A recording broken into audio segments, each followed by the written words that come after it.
Now we just have a little look at something called mutual inductance. It's a little bit like self-inductance. Remember, the symbol for self-inductance was this, and basically this replaced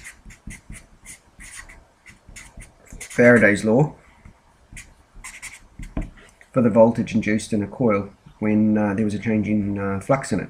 So basically, especially if you did look at the second video on how to calculate the L, and we related it to the fact that the construction of the coil must have certain properties, and at the end of the day it's the change in current that produces the change in magnetic field that produces a change in flux.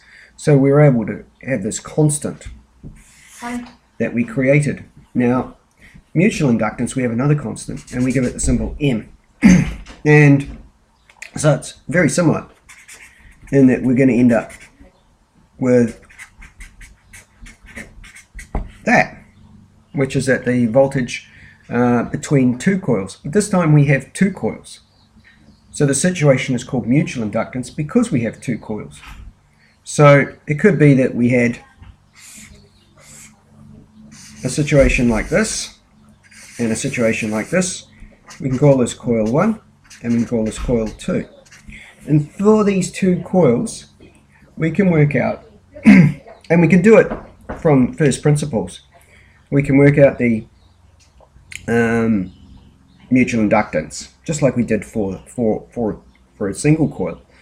Or we could just do some measurements between them and from the voltage, and if we know the change in current. So coil 1 could be the one that has the change in current. And the change in current in coil 1 is going to produce a flux through coil 2.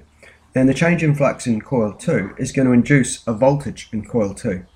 So if we know the change in current with change in time, and we've got a voltage, we can work out M. Or if we've got M, and it's a relationship between the two coils, and we've got the change in time, change in current over change in time, we can work out the voltage.